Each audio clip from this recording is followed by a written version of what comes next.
ମହିଳାଙ୍କ bank account ଓ ଆଧାର card ନେଇ ଲକ୍ଷାଧିକ ଟଙ୍କା ଠକି ନେଲେ।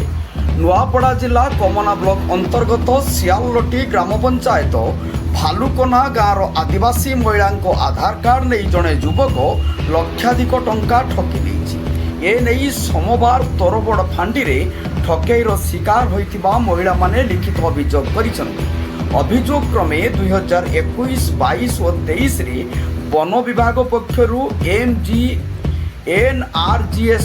ବଙ୍ଗଘାଟି ରାସ୍ତା ଠାରୁ ପାଟି ଡଙ୍ଗର ଜଙ୍ଗଲରେ ଟ୍ରେଞ୍ଚ କାମ, ବୋର୍ଡିଂ, TCB କାମ ଚାଲିଥିଲା। ଶ୍ରମିକମାନେ ଆଧାର କାର୍ଡ, ଜବ୍ କାର୍ଡ ଓ ଆକାଉଣ୍ଟ ନମ୍ବର ଦେଇ ବ୍ୟାଙ୍କ ଜରିଆରେ ପାରିଶ୍ରମିକ ପାଉଥିଲେ।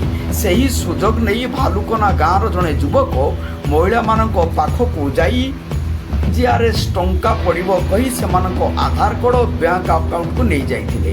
ପରେ ସେ ଅନ୍ୟ ଏକ ବ୍ୟାଙ୍କରେ ଋଣ କରି ଆକାଉଣ୍ଟରେ ଟଙ୍କା ପଡ଼ିଲା ପରେ ଗାଁର ମହିଳାମାନଙ୍କୁ ନେଇ ବ୍ୟାଙ୍କରୁ ଟିପ ଚିହ୍ନ ନେଇ ଟଙ୍କା ଉଠାଣ କରିଥିଲେ। ସରଳ ଆଦିବାସୀ ମହିଳାମାନେ ତାଙ୍କ କଥାରେ ବିଶ୍ୱାସ କରି ବ୍ୟାଙ୍କରୁ ଉଠାଣ ପରେ ତାଙ୍କ ହାତକୁ ଟଙ୍କା ଦେଇଥିଲେ। ପରେ 1000 ଟଙ୍କା ଲେଖାଏଁ ମହିଳାମାନଙ୍କୁ ଦେଇ ବାକି ଟଙ୍କା ଯୁବକ ଜଣକ ଠକି ନେଇଥିଲେ।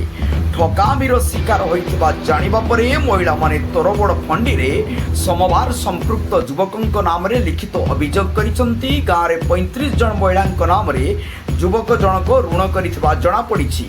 ଜଣେ ମହିଳାଙ୍କ ଆକାଉଣ୍ଟରେ 30,000ରୁ ଆରମ୍ଭ କରି ଲକ୍ଷେ ଟଙ୍କା ପର୍ଯ୍ୟନ୍ତ ଋଣ ହୋଇଛି। ସମ୍ପୃକ୍ତ ଯୁବକଙ୍କ ଉପରେ କଠୋର କାର୍ଯ୍ୟାନୁଷ୍ଠାନ ଗ୍ରହଣ କରିବା ପାଇଁ ଗାଁର ମହିଳା ବାସନ୍ତୀ ମାଝୀ, ସୁମିତ୍ରା ମାଝୀ, କୁନ୍ତୀ ମାଝୀ, ବୁଧବାରୀ ମାଝୀ, ଯମୁନା ରାଉତ, ଚଞ୍ଚଳା ମାଝୀ, ଭନୁମତୀ ମାଝୀ, ପୁତେନ ମାଝୀ, କୁନ୍ତଳା ମାଝୀ ପ୍ରମୁଖ ଦାବି କରିଛନ୍ତି।